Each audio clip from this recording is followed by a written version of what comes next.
ಎಷ್ಟೋ ಜನ ನನ್ನನ್ನು ಕೇಳ್ತಾ ಇದ್ರು, ಅಣ್ಣ ಯಾವ ಥರ ನೀನು ಇಷ್ಟು ಜಲ್ದಿ ಇಷ್ಟು ಪಾಪ್ಯುಲರ್ ಹೆಂಗಾದೆ ನೀನು ಅಂತ.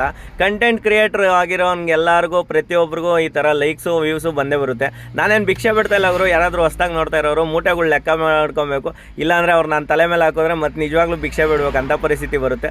ಇಲ್ಲಿ ಹೋಗ್ಬೇಕಾದ್ರೆ ಒಂದು ದೇವಸ್ಥಾನ ನೋಡ್ಕೊಂಡು ಹೋಗಿದ್ದೆ. ಆ ದೇವಸ್ಥಾನದಲ್ಲಿ ನಾನ್ ವೆಜ್ ಊಟ ಹಾಕ್ತವ್ರೆ ಅಂತ. ಯಾಕೆಂದರೆ ರಾತ್ರಿನೂ ಊಟ ಮಾಡಿಲ್ಲ, ಬೆಳಗ್ಗೆನೂ ಊಟ ಮಾಡಿರಲಿಲ್ಲ. ತಿಂದರೆ ನಾನ್ ವೆಜ್ಜೇ ತಿನ್ಬೇಕು ಅಂದ್ಬಿಟ್ಟು ಬಂದಿಲ್ಲೆಲ್ಲ ಬಟ್ಟೆ ಚೇಂಜ್ ಮಾಡ್ಕೊಂಡು ಸೆಂಟ್ ಹೊಡ್ಕೊಂಡು ಅಲ್ಲಿಂದ ಹೊಲ್ಟೆಗುರು ದೇವಸ್ಥಾನದ ಹತ್ರ ನೋಡಿದ್ರೆ ಯಾರೋ ದೊಡ್ಡದಾಗಿ ಮಾಡಿಸ್ತಾ ಇದ್ರು ನಾನ್ ವೆಜ್ ಊಟ. ಇಲ್ಲಿ ನಾನು ಹೋಗಿ ಊಟಕ್ಕೆ ಹೋಗ್ತಾ ಇದ್ದೀನಿ ಅಂದರೆ ಅವ್ರ ಅದೃಷ್ಟ ಮಾಡೋರು ಇಲ್ಲ ನಾನು ಅದೃಷ್ಟ ಮಾಡಿದ್ದೀನ, ನೀವೇ ಕಮೆಂಟ್ ಬಾಕ್ಸಲ್ಲಿ ಹೇಳಿ. ಯಾಕೆ ಅಂದರೆ ನಮ್ಗೆ ಅನ್ನೋದ್ರೂ ಇಲ್ಲಿವರೆಗೂ ಕರ್ಕೊಂಬಂದೈತೆ ಅಂತಾನ, ಇಲ್ಲ ನಮ್ಮಂಥವ್ರು ಹೋಗಿ ಇಂಥ ಜಾಗದಲ್ಲಿ ಹೋಗಿ ತಿಂತಾ ಇದ್ದೀವಿ ಅಂತಾನೆ, ಏನೋ ಗೊತ್ತಿಲ್ಲ. ಎಲ್ಲ ಈ ತಾಯಿ ಮಹಿಮೆ ಮತ್ತೆ ಇದ್ಕೊಂಡು ಅಲ್ಲಿ ಹೋಗಿ ನಿಂತ್ಕೊಂಡಾಗ ಸ್ವಲ್ಪ ನರ್ವಸ್ ಆಯಿತು, ಏನು ಅನ್ಕೊಂತಾರೋ ಏನೋ ಅಂತ. ಬಟ್ ಅದರಲ್ಲೂ ಅದೇ ಹೇಳೋದು, ಎಲ್ಲೇ ಹೋದರೂ ನೀಟಾಗಿದ್ದರೆ ನಮಗೆ ಆದಂಥ ಒಂದು ಮರ್ಯಾದೆ ಇರುತ್ತೆ. ನಾನು ಎಲ್ಲೋದ್ರೂ ಕೂಡ ನಾನು ಡ್ರೈವರ್ ಅಂತ ಗುರ್ತಿಡಿಯಲ್ಲ. ಯಾಕೆ ಅಂದರೆ ನಾನು ಅಷ್ಟೇ ನೀಟಾಗಿರ್ತೀನಿ. ಪ್ರತಿಯೊಬ್ಬರಿಗೂ ಹೇಳೋದು, ಡ್ರೈವರ್ ಅಣ್ಣ ತಮ್ಮಂದಿರಿಗೆ ನೀಟಾಗಿರ್ರಿ, ಎಲ್ಲೋದ್ರೂ ನಮಗೆ ಹೋಟ್ಲಲ್ಲೇ ಮರ್ಯಾದೆ ಕೊಡಲ್ಲ. ಅಂಥ ಜಾಗದಲ್ಲಿ ನಾವು ಮರ್ಯಾದೆ ತಗೊಬೇಕು ಅಂದರೆ ನಾವು ನೀಟಾಗಿರಬೇಕು.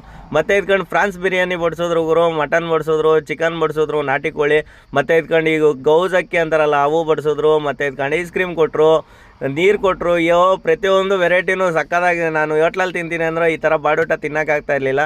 ಮತ್ತೆ ಇದ್ಕೊಂಡು ನನಗಂತೂ ಫುಲ್ಲು ಖುಷಿ ಆಯಿತು. ಹೊಟ್ಟೆ ತುಂಬ ಎಲ್ಲ ಊಟ ತಿಂದರೆ ಎಲ್ಲರೂ ಎದ್ದೋಗ್ಬಿಟ್ಟವ್ರು. ಇನ್ನೂ ನಾನು ತಿಂತಾನೆ ಕೂತ್ಕೊಂಡಿದ್ದೆ. ಪಾಪ ಆಯಮ್ಮ ಬಂದು ಕಾಯ್ಕೊಂಡಿದ್ಲು, ನಾನು ಯಾವಾಗ ಎದ್ದೊಳ್ತೀನಿ.